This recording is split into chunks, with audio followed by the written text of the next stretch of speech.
Nestle से करेंगे। और विनी हमारे साथ जुड़ चुकी हैं उसका अनुमान बताने के लिए। विनी, गुड मॉर्निंग, बताइए।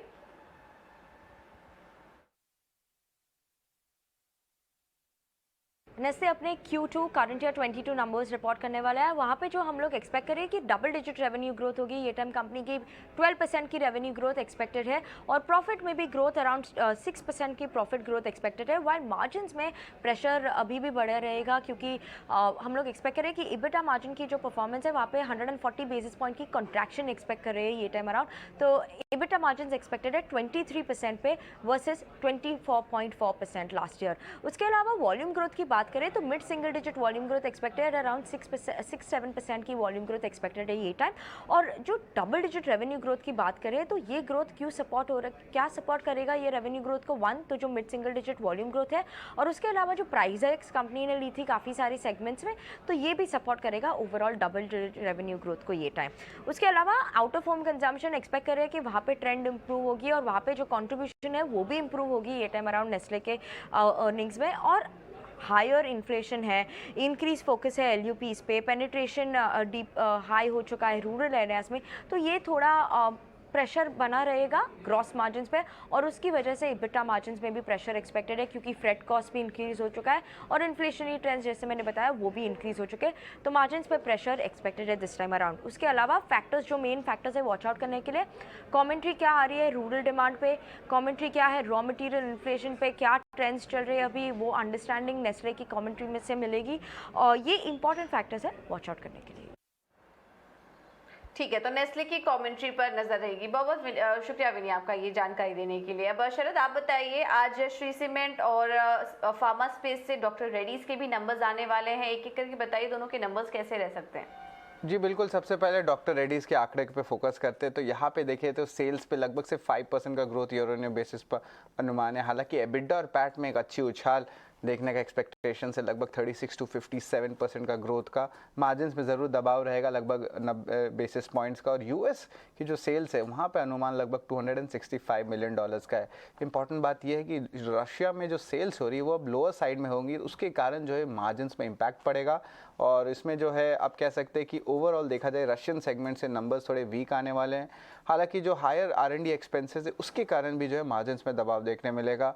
और इंडिया का सेल्स के बारे में अगर बात करें डॉक्टर रेड्डीज के लिए तो यहाँ पे लगभग सपाट रहने वाले हैं। हालांकि एक्सपेक्टेशन है एनालिस्ट का कि 1 से लेकर 2% तक ईयर ऑन ईयर बेसिस पे जो है डी ग्रोथ देखने मिलेगा। तो ये आपके जो है डॉक्टर रेड्डीज के एक्सपेक्टेशन से अगर देखा जाए ओवरऑल तो एक टाइप से वीक या mix set of numbers expect कर सकते हैं डॉक्टर रेड्डीज के लिए।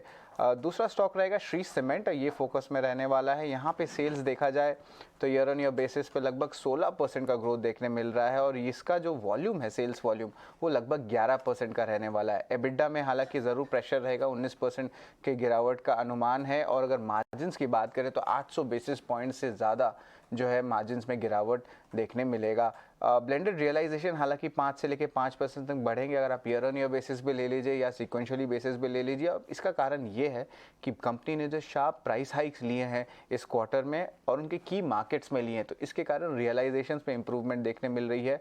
और ओवरऑल जो है लो बेस जो है आपकी कंपनी में देखने मिली तो टॉप लाइन नंबर्स को इम्पैक्ट करेगा। हालांकि वेरिएबल कॉस्ट में ज़रूर बढ़ोतरी हुई है, लगभग 63% ईयर ऑन ईयर बेसिस का जो है अनुमान है। उसके कारण जो है आपके ओपेक्स जो ऑपरेशनल एक्सपेंस होते हैं उसमें भी जो है बढ़ोतरी देखने मिल सकती है। तो ओवरऑल कहेंगे कि जिस तरह सीमेंट कंपनीज की नंबर्स आ रहे हैं उस पर ऑफकोर्स मार्जिन प्रेशर ज़रूर दबाव पर रहेगा, लेकिन डिमांड की क्या कमेंट्री रहती है आगे वो बहुत इंपॉर्टेंट रहने वाली है। बिल्कुल, तो डिमांड कैसी रहती है इस पर नजर रहेगी, मार्जिन में दबाव देखने को मिल सकता है। बहुत बहुत शुक्रिया शरद आपका ये सारी जानकारी देने के लिए। एक और अहम नतीजे आने वाले हैं SBI लाइफ के भी, और यहाँ पर भी हमारा अनुमान है कि नतीजे स्ट्रॉन्ग रह सकते हैं। मुनाफे में 17% की ग्रोथ एक्सपेक्टेड है। जो प्रीमियम आय रहेगी एप उसमें 71% की ग्रोथ देखने को मिल सकती है।